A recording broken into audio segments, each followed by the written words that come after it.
fatan dai ka yi masa bayanin abin da ke tafiya ko? Kwarai na yi masa bayani amma ya kara ji daga gare ka.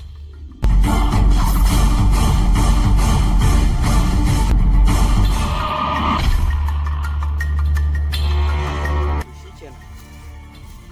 Dama na yi wa Umar bayani. To amma duk da haka ya kamata ku san abin da ya tara mu a nan wurin. Abin da ya tara mu a nan wurin ba wani abu ne sabo ga wanda suka sani, amma sabo ne ga wanda bai sani ba. Sanin kanku ne cewar wanda yake mulkar mu a garin nan ba ɗan garin ba ne, ba kuma ɗan kowa ba ne.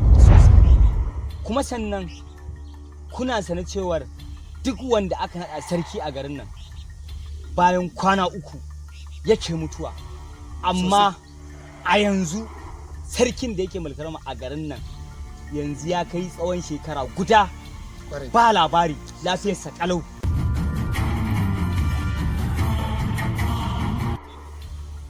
Wannan ya tabbatar mana da cewa wannan kadamin da ake yi na kwana 3 an ɗora mutum a matsayin sarki a garin nan yanzu babu shi.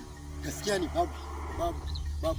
To kuwa ya zama dole mu farka daga baccin da muke yi. Duk mai yiwa na ganin cewa mun dawo da masarautar ga halattaccen ɗan garin nan, jinin garin nan.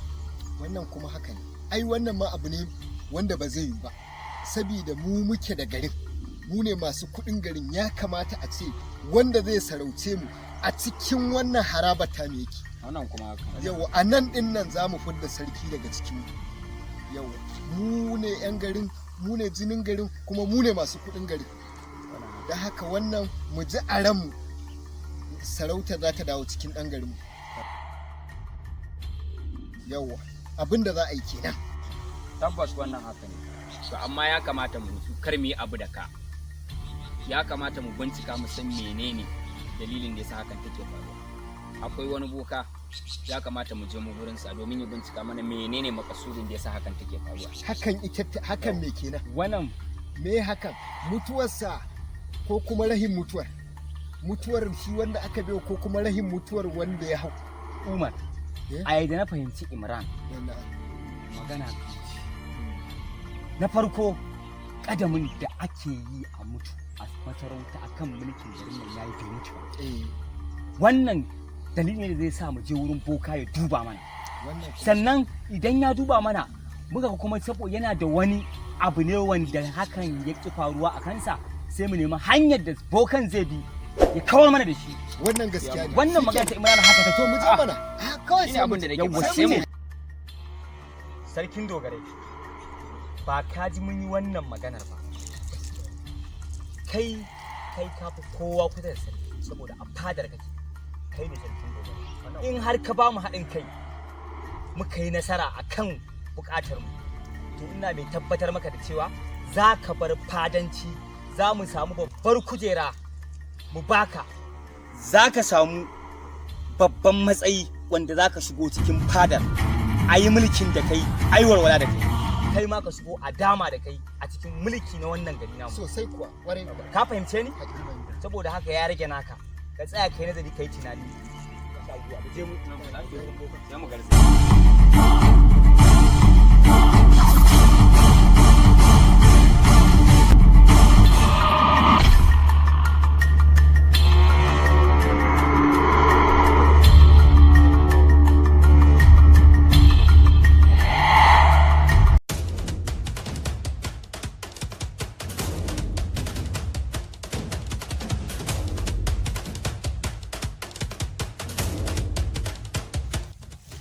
Ga mu kuma mun zo.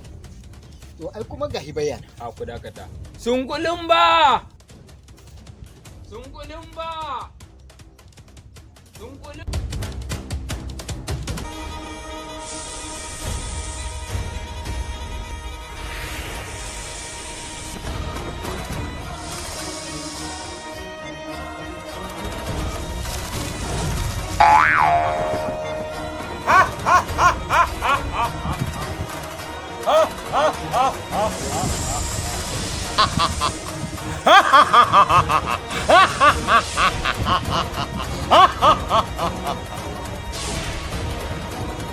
Shin me ke tafe da ku?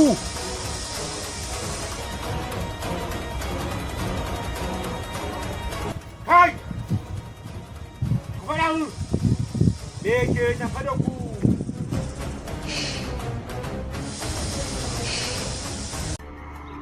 Abin da ke tafe da mu Kai dakata! Na san abin da ya kawo ku. Kun zo ne a kan sarautar garinku. Muna so ku samu labari a kan sarautar garinku. To da farko, dalilin da ya sa idan an naɗa sarki a garinku yake mutuwa, tun farko, tun tale-tale, tun sarautar fari, an yi rashin adalci, an yi cin amana. Wannan ya sa duk sarkin da aka naɗa sai ya mutu. Shi kuma wannan baƙon sarki da aka naɗa muku, kuka ga har yanzu yana raye, to yana da wani sirri ne a jikinsa, wanda duk duniya ba wanda ya san wannan sirri sai ni, sai ni, sai ni kaɗai na san shi. To boka, ko za mu san meye dalilin da ya sa shi wannan sarki da aka naɗa mana bai mutu ba? Sabida mu mun zo da ƙuduri ne wanda muke tafa da shi. Muna so in dai da dama a taimaka mana. Idan muna da bukata ta mu ta musamman.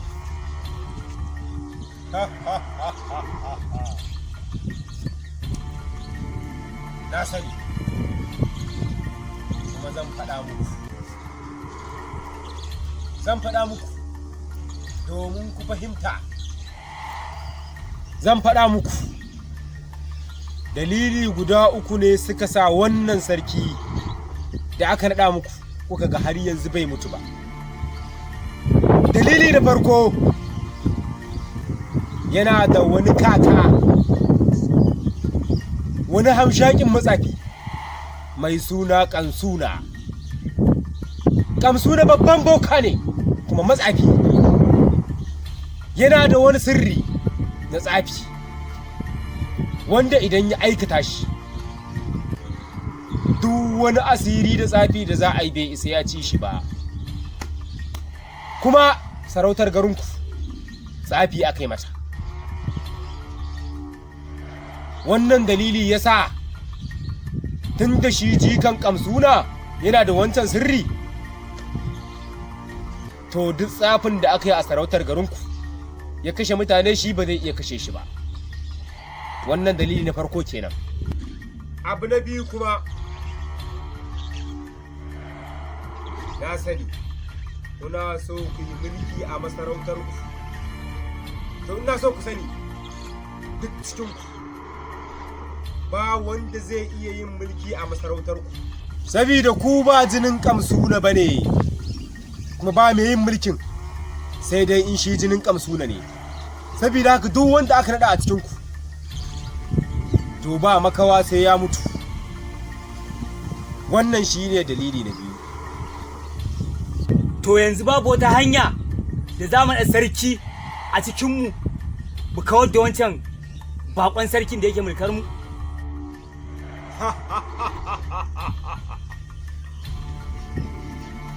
Akwai, ba shakka akwai, amma fa tana da matuƙar wahala, tana da matuƙar wuya. Kuma wannan shi ne dalili na uku da zan faɗa muku. Muna jin ka. Menene abu mai wahala a cikin ka faɗa mana, mu kuma za mu jure shi. Abu guda uku za ku aikata. Na farko, dole za ku yi haƙuri sai nan da shekara uku. Idan shekara uku ta cika, matar wannan bakon sarki za ta samu ciki. Idan ta san ciki, a ranar da za ta haihu, a ranar da take naƙuda kenan, to a ranar dole sai kun kashe wannan bakon sarki. Idan kuka kashe shi, ni kuma da zarar ta haihu zan kashe ta. Idan ta mutu, sannan za ku ɗauki wannan yaro, za ku rene shi na tsawon shekara 2. A duk ranar da shekara 2 nan ta cika, za ku yi bikin naɗin sarauta. Duk wanda za ku naɗa, to za a yanka wannan yaro ya sha jininsa. Idan ya sha jinin wannan yaro, to sai ku naɗa shi sarki. To daga nan zai iya mulkar garinku, kuma za a yi mulki a duk zagiyarku, saboda shi ma wannan sarki ya zama jinin kamsuna. Banda haka, babu wata hanya da za ku iya bi.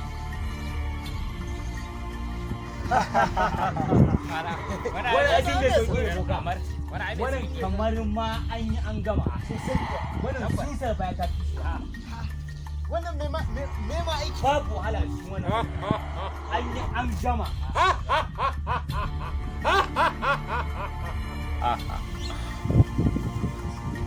Ba sauƙi a cikin wani abun, ba sauƙi ko kaɗan. Domin kuwa wannan baƙon sarki naku akwai wani maciji na kakansa kamsuna wanda yake kare duk iyalansa. To a duk lokacin da kuka tashi kuka ce za ku kashe shi, wannan maciji fa zai bayyana. Idan kuma ya bayyana, to gaba ɗayanku sai ya kashe ku, ba wanda zai bari a cikinku. Dukanku za ku mutu. To amma ku kwantar da hankalinku, idan ranar ta zo, ni na san me zan yi. Dole ne za mu kashe shi, dole ne mu kashe shi.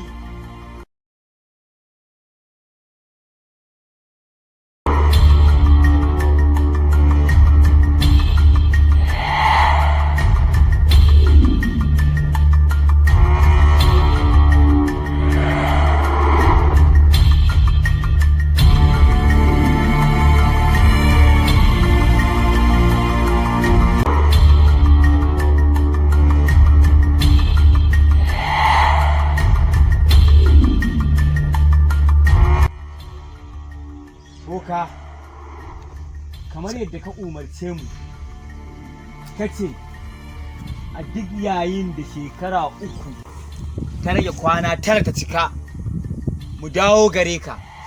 To na yi lissafi, a lissafi na ya bani yau ne yake shekara 3 saura kwana 9, sai sa muka dawo gare ka domin ina magana ta kwana.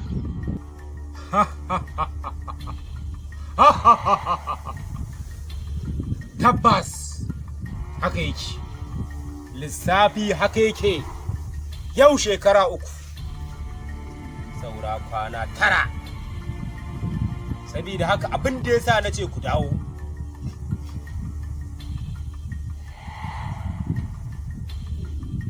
rike wannan ka binne shi a garin mashigarsa ta arewa.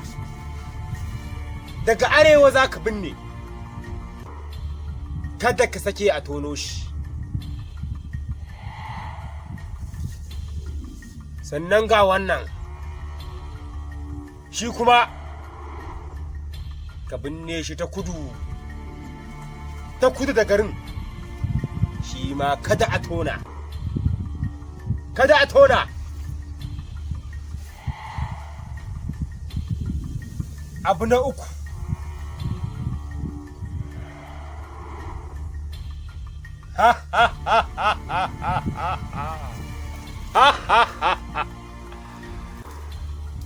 ga wannan shi kuma ka je tsakiyar garin mahutar manyan aljanunmu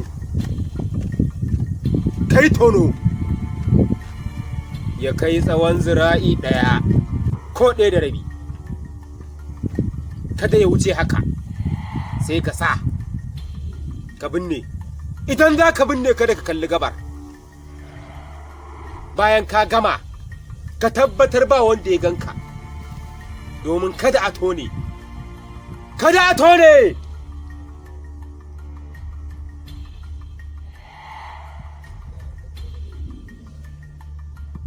Idan kuma har ka sake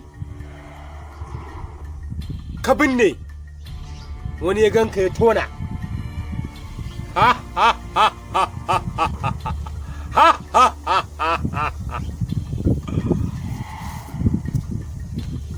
To rayuwarku tana cikin haɗari, musamman kai, domin ba za ka yi mulkin ba, kuma ko ka yi to duk yankin sai kowa ya ƙi ka. Talakawa sai sun ma bore, sai sun tsige ka daga sarautar, kansu za su kashe ka. Ha ha ha ha ha ha ha.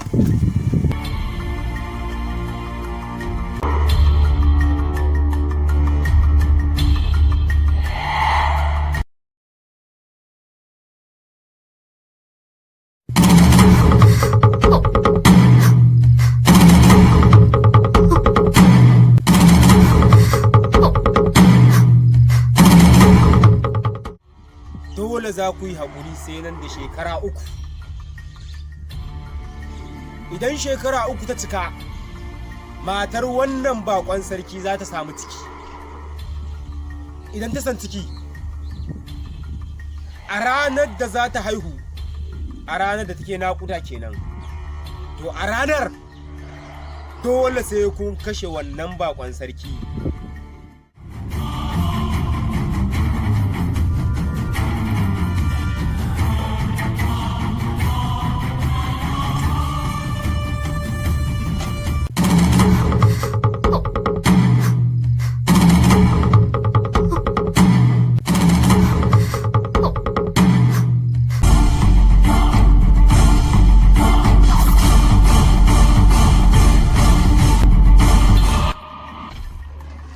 Sarkin dogarai, ya aka yi lafiya kuwa? Dan kai daɗe, gaskiya ba lafiya ba, domin yanzu nan muka samu labari a bayan gari wasu ranar tana ta rigima.